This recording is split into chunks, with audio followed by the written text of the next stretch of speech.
Hello and welcome to a special episode of the Green 19 podcast. My name is JR Radcliffe. I'm joined by Pete Dougherty. This is our Hall of Fame edition of the podcast. On Thursday night, we learned that Sterling Sharpe, former Packers receiver, 7 amazing seasons with the Green Bay Packers in the late 80s and early 90s, was headed to the Pro Football Hall of Fame. He was part of a 4-man class announced at the NFL Honors. Very, very small group. Jared Allen, Eric Allen, and Antonio Gates going in with him. Mike Holmgren, who was a finalist and I thought was getting in, not among the inductees. There were no coaches inducted, no contributors inducted in this round, and wanted to bring in a man who could talk about it as well as anyone, and that's Pete Dougherty, of course. He is a PackersNews.com columnist and is involved quite a bit with this Hall of Fame procedure. I want to talk. I have so many questions for you. I want to talk about just your recollections of Sharpe during his playing days, the procedures and everything. I guess we'll start the biggest place possible when it was revealed that Sterling was in, Mike Holmgren was not. That is not the order I thought it was going to be in. I've said this before. The Football Hall of Fame, more than any other Hall of Fame, is full of surprises. I never know which direction people are going to go. It is a genuine surprise when there's an unveiling to me. What was your reaction to that? Did that go as you much closer to the process? Did you expect it to go about the way that it did? It did not. When I joined the committee in 2014, and I was first just really struck by whenever that first year talking to voters before the meeting, and even after and during when people would talk. You never know. They always emphasize you never know what's going to happen, how the vote's going to go. And so I've taken that to heart. And yet still, I got to say, I'm kind of stunned. I thought Holmgren had the best case. So they changed the voting this year. Yes. There's 3 senior players, a coach and a contributor, make it through subcommittees to be presented to the whole committee. For a total of 5 players. Yeah. So 5 people. And you can vote for up to 3 of them. And they each and for any one of them to get in, they have to get 80% of the votes. So that's a much different. It used to be there'd be like 1 from each category, and you'd vote up or down on each of them. So this is a much different voting system, and that has to be, for reasons we could get into later, that has to be a big factor in the way this turned out. Because I thought Holmgren had the best case of the 5. I thought he was the cleanest candidate of the 5. And the discussion on him, Mike Sando gave the presentation. He's works for the Athletic, used to work for the paper out in Seattle, had covered Holmgren out there. And he's on that coach's subcommittee. So he did the presentation, did a really good presentation. The discussion was long, but not too long. I mean, plenty long, as in a lot of people spoke up in Mike's behalf. Nobody spoke up against him. And so the vibe was great. And I came out of the meeting thinking, well, of the 5, he's the closest thing to a sure thing in my mind. He was. And that shows maybe I'm just, it might've been just confirmation bias in my mind, because I would have guessed going in, he was 98% and Sharpe was 50-50. Yeah. And I thought Sharpe had a pretty decent chance too of the 5, but I thought Holmgren, was a given. And, I obviously couldn't have been more wrong. So you just revealed something that I didn't realize. What I did realize, and we've written about, is that this is a change to the system. Previously, the coach/contributor was its own separate category.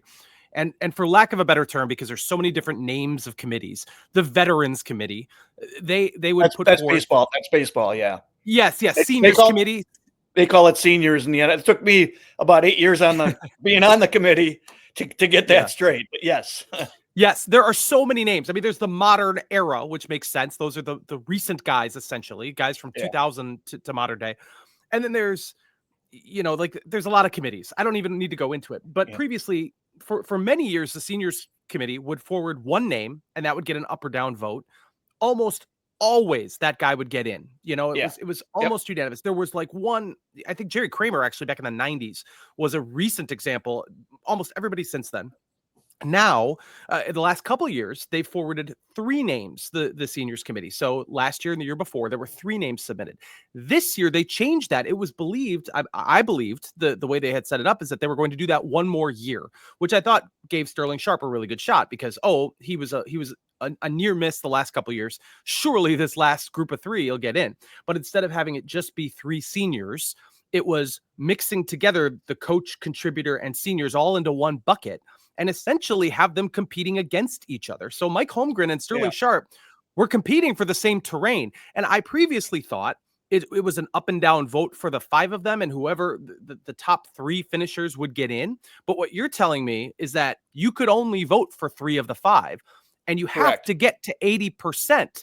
I mean, that's a really, now you can sort of see how difficult, I mean, that makes it almost impossible for three names out of the 5 to get 80%. I mean, you would need unanimity for 3 of them then to get in. So I didn't realize it was even that extra difficult. I thought those were all up and down votes. Top 3 get in, but you're saying three votes and you have to hit 80%, which is crazy. So I'm surprised now that Sterling Sharpe even got in. That's amazing to me, Pete. Are you a fan of the process? Do you feel like the process is a little convoluted, or how would you describe it? Well, especially with the way this one went, I can't say I am a fan of the process, and we're having a meeting in a few weeks, and this, there's a couple things they want to discuss as a whole. We don't have this meeting every year, so I think they want to get our feedback on that as part of it. But yeah, it's 1 out of the 5 made it, and I think there's been some pressure on the hall that too many people are getting in. So I think that's, maybe one of the reasons why they changed the system.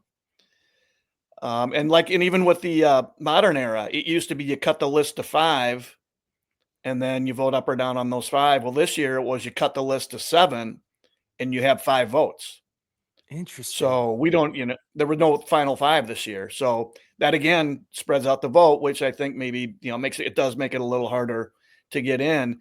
So if they are worried about too many people getting in, it's sort of a problem because the whole reason to go to 3 senior candidates, at least initially, was that there was this backlog of really deserving candidates who fell into the seniors abyss.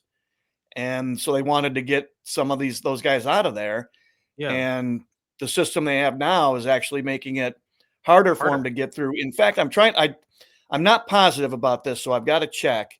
But I think if with the 5, the 3 coaches, the 3 player seniors coach, and the 1 coach and the 1 contributor, if nobody got 40%, then I think the person who got the highest vote was going to get in. And if that's right, I recall that too. Yes. If that's right, it's conceivable that, maybe even Sharpe didn't get 40 votes, but he got the most out of everybody. And like I was communicating with a voter last night, maybe Sharpe had 40, maybe Holmgren had 39. I mean, that's possible, So I don't know. I've got, my thinking on it is, and it just dawned on me this morning, didn't even think of this last night.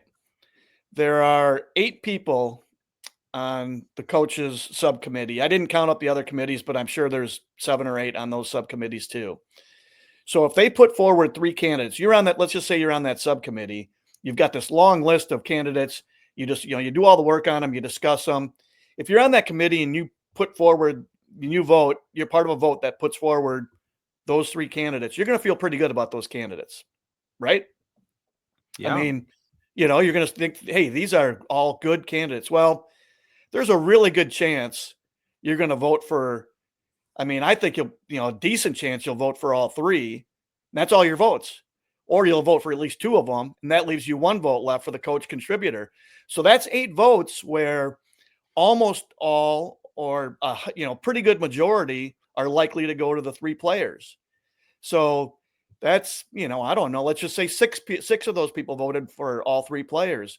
That cuts down, Holmgren would have needed 40 out of 44 then to make it in, or 43. Yeah. I think there was only 49 voters this year. So that's part of my theory on why, besides the dilution of that, your votes are being split across all 5 guys. a small chunk, are, I don't know what percent is that? 10% of the votes approximately, or a little more. There's a pretty good chance those people aren't voting for a coach or contributor, and they're putting all their votes to players. So I suspect that's one of the reasons why it's just, I think that stacks the deck a little bit against a coach and contributor. Now next year, Belichick's up. He's eligible. So he'll be the coach. He'll come through the coach subcommittee. I mean, that's just a given, and he'll make it, I'm sure. I guess believe me at your own risk at this point, but yeah, I mean, he'll make it. But that's, so it can be done, or I'm assuming it can be done, but it just makes it tougher for the coach and the contributor. So the one thing that's maybe on the table is maybe they'll tweak the system a little more. Now they've changed it a bunch of times over the last, my whole time on the committee. It's changed, it was 1-1-1 on those 3 subcommittees. Then it was, one, for a while it was coach and contributor was one subcommittee in itself. And so it'd be 1-1, and then it would be 1-2 with alternating years of whether it was two senior players or 2 coach contributors. And it's bounced all around. And now this new one this year. So I don't know if the Hall will be reluctant to continue to change the system, but I think they're kind of struggling to find the best system. And I'm not convinced that we've hit that spot yet. Yeah, I was going to ask about all of this, and to put a finer point on it, because the committee that first nominates a coach will only be able to nominate, as it stands now, one name. So Bill Belichick Correct. will be the only coach not put forward next year. Mike Holmgren will not be in that mix then. And I just can't imagine. Yeah. No, right. And even when it is Belichick, he will then take votes away from players, because as it stands now, the 3 senior players, the coach and the contributor, are all in one bucket. And if you're only allowed to vote for 3, well, everyone's going to vote for Belichick. So now it's so much harder for anybody else in that group to get the necessary 80%.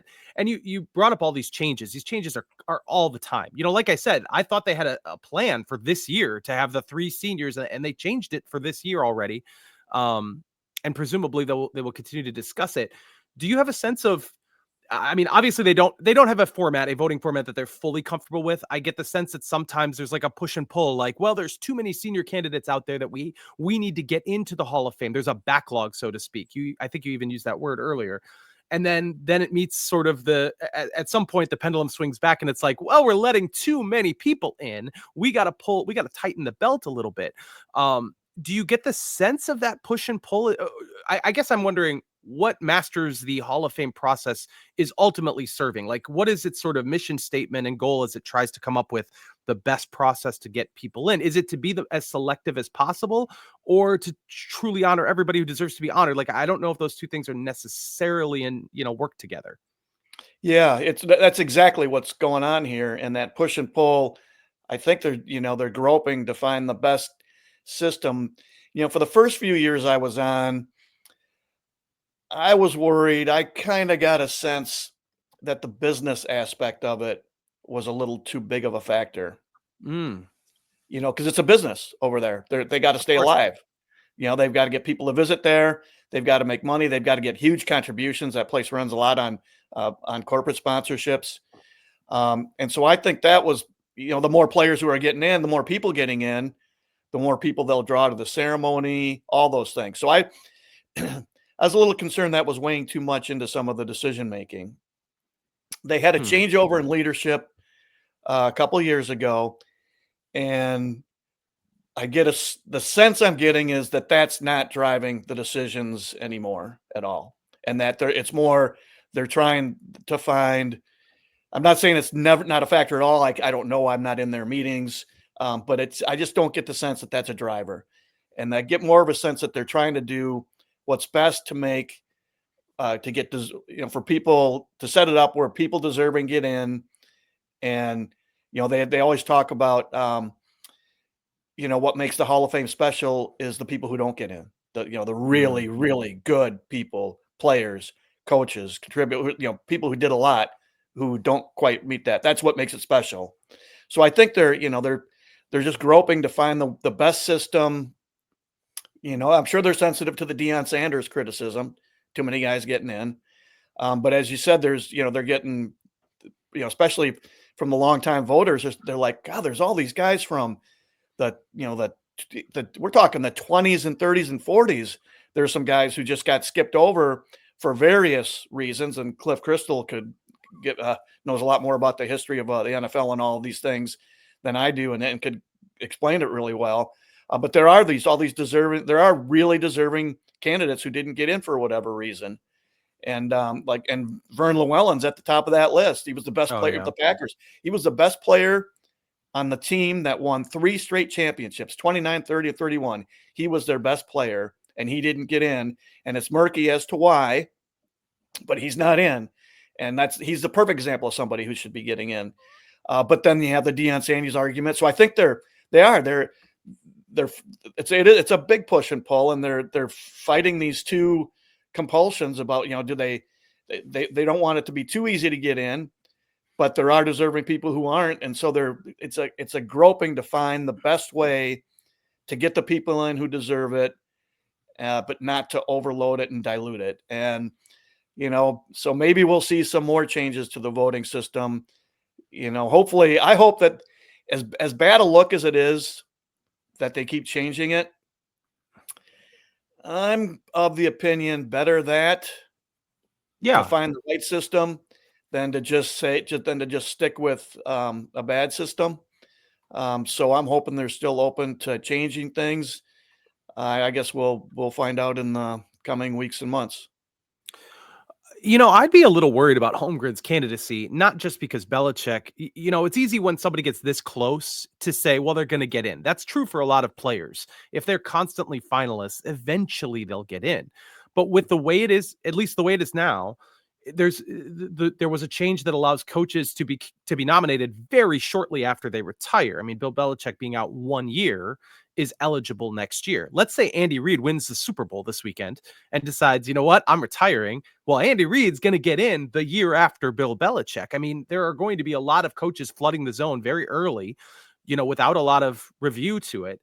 And I also think back to last year, Buddy Parker was the coach forwarded, and ultimately he didn't get in. And so now it seems to me there are scenarios where coaches get to this point and get pushed back. Do you have a feeling about Holmgren's candidacy overall down the road? Like, do you see it's an eventuality, or are you thinking maybe it actually never happens for Mike Holmgren? I honestly don't know. I mean, it is, whoever it is going to have to wait. Like you said, it's Belichick next year.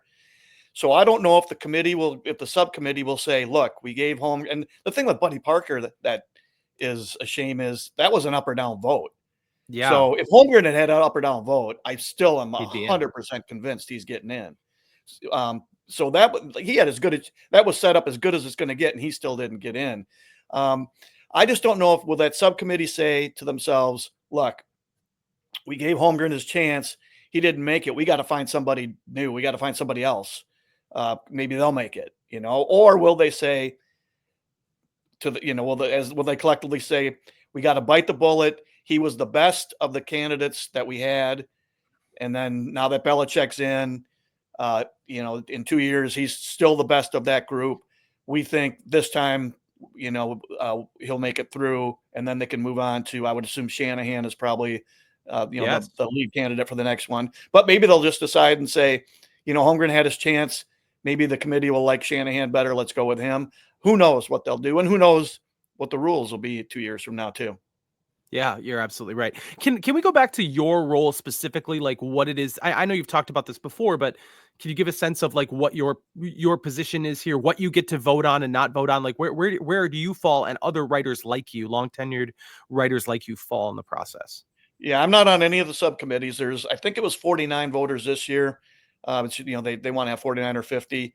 So the way it works is I think it's in September, we get a list of the eligible candidates, and that's people who, I think if you have X number of all pros, first or second team, or Pro Bowls, they have some minimum criteria that automatically get you on the list. And then if you can, and then anybody can be nominated by anybody. A fan can write into the Hall of Fame and say, "I nominate this guy for the Hall of Fame," and then he's automatically on the list. Okay. That list is usually somewhere between, I don't know, 110 and 120 players. Okay. These are the modern era players. So they have to have been retired for 5 years, but no more than 25 years. Mm-hmm. And then, so we vote for 25 of those. And those are called the semifinalists. So they tally up the votes, and the 25 who get the most make it through to the next step. And then sometime in, I think it's about December, we get a list of the 25, and we vote for 15. And it's the same thing. The 15 vote getters make it to finalists. And those are the 15 that actually get discussed. They call it in the room. The meetings have been done by Zoom since COVID. Mm-hmm. But it used to be the night before the Super Bowl at the hotel, the hotel that's the host of all the Super Bowl stuff. They'd get a meeting room, and you'd meet all day on that Saturday and discuss the 15 players. Now we do it by Zoom, but you discuss all 15.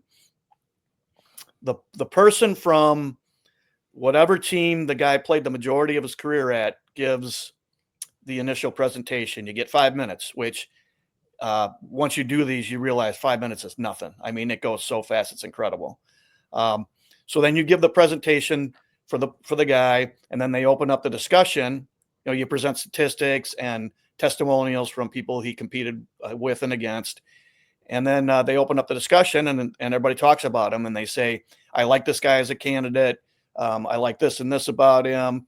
I think he's a Hall of Famer." Sometimes they'll say, "I think this guy's a Hall of Famer, but we've got more than 5 guys who have been waiting, who I also think are Hall of Famers.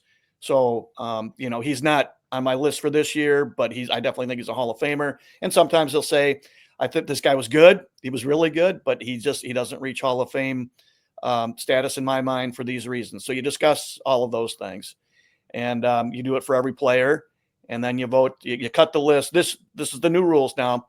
We cut the list you vote for 10 of them. After we've talked about all of them, you vote for 10 of them, and the top 10 make it through.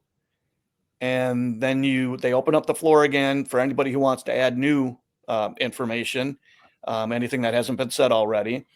And then we vote for 5, and the top 7 vote getters of the remaining 10 make it through to the final round. And then you can vote yes on 5 of the same thing again. They open it up again. If you want to say something, you can. Usually not much is said. And then you vote for 5 if you can vote for up to 5 of the 7. And then whoever gets 80% of the votes of those players gets in. Yeah, there's a lot there. I hope I didn't bury you and bore you. Are you still awake? I'm not sure. I am. I mean, the last thing we see, of course, because the process you're describing happens pretty quickly, is that list of 15 semifinalists. And actually, Jari Evans, who played a year with the Packers, mostly with the Saints, but he was one of the people who was in consideration there. I have no idea if he made the round of 10 or 7, but that stuff is not public knowledge. That's just the process to get to this list that we have. It's the way it had been. I thought we were going to see every year the maximum 5 players because of the up and down voting. 5 players from the modern era were going to just be in every class. That's just how it was going to be. So that's part of my surprise, learning the changes here and how it all shakes out. Like, oh, we're only getting 3 guys, the minimum 3 guys from the modern era class this year to go with Sterling Sharpe, the one representative from that other bucket, that separate vote that we were talking about earlier with these 5, a coach, a contributor, and 3 senior players. Let's talk about Sterling Sharpe because when Shannon Sharpe gave his Hall of Fame induction speech and Sterling introduced him, it was a very emotional moment. Shannon famously saying, I'm the only guy in the Hall of Fame who's the second best player in my family. They are the first brothers, both inducted as players into the Pro Football Hall of Fame.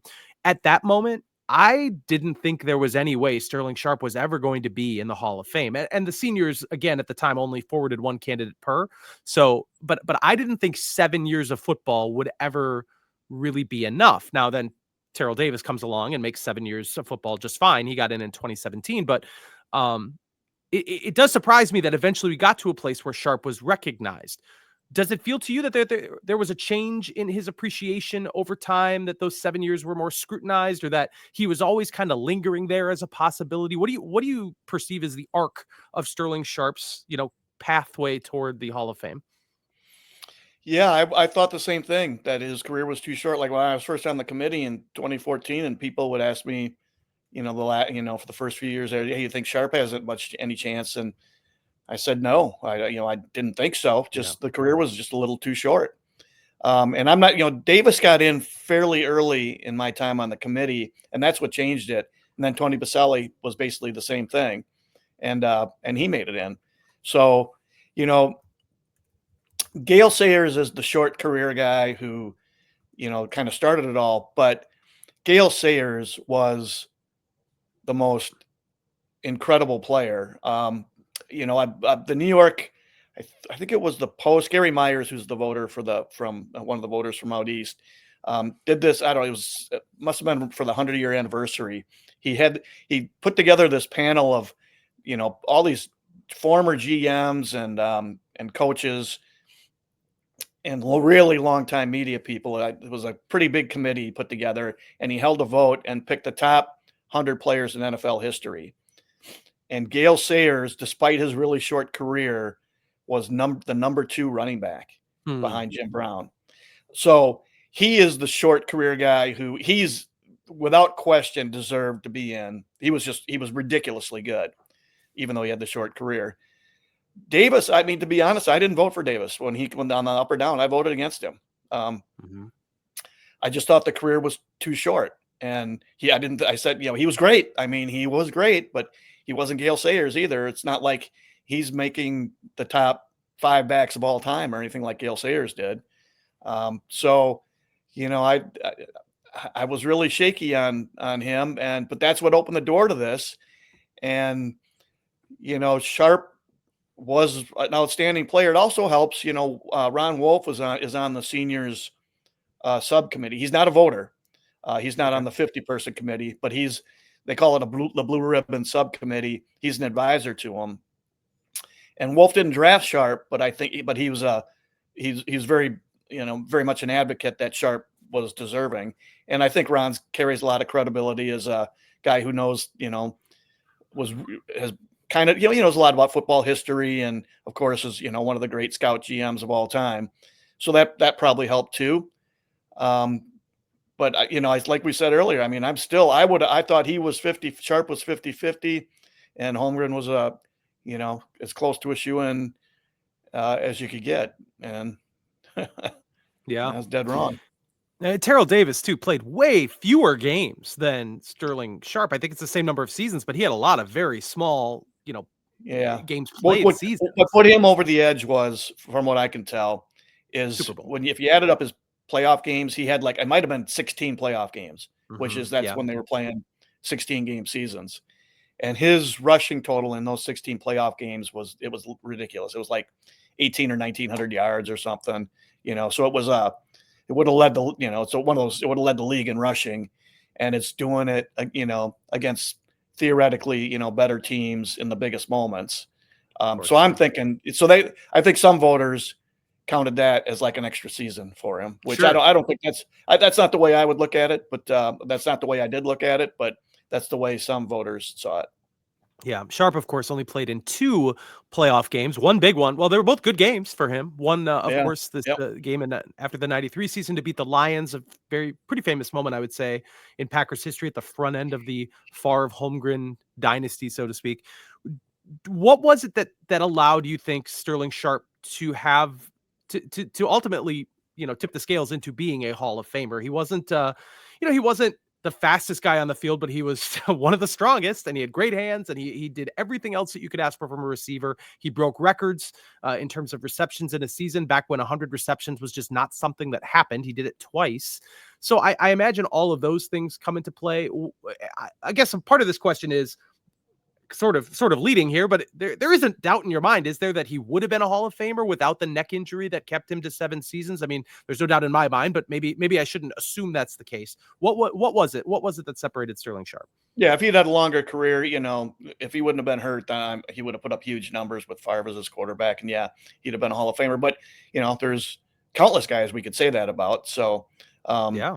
I think what got him in, and Gary Myers, who I just mentioned before, he's the guy from that subcommittee who gave the presentation for Sharpe, and it was the way he laid it out. I mean, it was good. It was basically for about that 5-year stretch. The rookie year, I think he only caught like 55 or 60 passes, and then the last year, I think the numbers were down a little bit, or he got hurt early.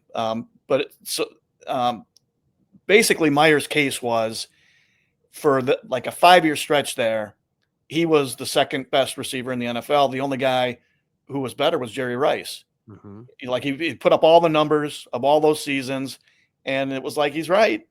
Sharpe was, and he's playing for, a team that wasn't very good. And he still put up these huge numbers. And it was a pretty compelling argument because he matched up really favorably with Rice during those years. And I'm sure that's what put him over the top was, if you're the second best receiver in the game for 5 years, that's good enough. Yeah, that makes perfect sense. He also had a reputation for being a little thorny with the media. That's part of his story too. I don't know if that held him back in this process at any point. You see that with the baseball voting sometimes. Writers generally don't smile favorably upon players who are harder to deal with. Harder to deal with in quotes, I guess. What do you recollect about working with Sterling Sharpe, covering him, watching him play, but then also having that aspect to it as well? What do you recall about Sterling Sharpe's career? And I don't think I'm being naive on this. Maybe I am, but I don't think that was a factor for Sharpe. Football's different than baseball in the sense that if you're a baseball writer, you're going like if the team you cover is playing another team, they're playing them for 3 or 4 days straight, and you spend time in the other team's locker room. You're talking to some of those guys too, and you go to their star players. So you get to know them, even though you're in a different city. It's much less so in the NFL because all week the player is in the town. These guys are in Green Bay. They're not in Chicago or New York. So they're not talking to reporters. And then after game day, locker room's open for 45 minutes and then they're gone. So, I think that's a lot less of an issue. It would only been an issue that, he might've been resented by, reporters in Green Bay for that. So I don't think that was a factor in him not getting in. I think it was strictly the longevity. I think that was the main thing. Mm-hmm. My biggest recollection of Sharpe is because it was funny. He would talk to you in the locker room. He just wouldn't talk to you on the record about football stuff. I mean, he's a really outgoing guy. I mean, it's off the charts. I find it incredible that he didn't talk to the media because right. That goes so against his personality. And then he became part of the media. That was the greater irony. Oh, isn't that always the case? Randy Moss, he hated the media. Now he's part of the media. I mean, it's that's always the case. I'm sure they don't see themselves as part of the media, but they are. Yeah. All I remember, I didn't start covering until 93. So that was getting late in Sharpe's time. The thing I remember most about him is I remember talking to Gil Haskell, who I think he was their running backs coach one year, receivers coach one year. He was one of Holmgren's confidants. And I remember talking to him, and it must have been 94, 93 or 4. And he said, yeah, basically our offense was Brett, talking about Favre, would drop back, find Sharpe, and throw it to him as hard as he could. And that was their offense, that first, especially in 92, and it was. I mean, he would. And Sharpe, I mean, he had to have great hands. Some of those missiles that he caught, I mean, those were bullets. So that's my biggest recollection is, the way you described him is my biggest recollection. He was not a speed guy. He wasn't blowing past people, but yet he was always open. And he was strong as a bull, and his hands were just off the charts good. He could just snatch that ball out of the air. It didn't matter how hard it was coming. And he was still fast. He just didn't look super fast, but he was just so good all around. That's just what jumps out is running those crossing patterns or those slants, and just Favre would just throw a BB at him, and he'd snag it like it was nothing. And the numbers he put up were, for those 5 years, it was breathtaking. I wrote at jsonline.com about the 93 game, the playoff game against the Lions, where Sharpe catches 3 touchdowns, including one with 55 seconds left, wide open in the end zone. Brett Favre throws across his body for the game-winning score against Detroit.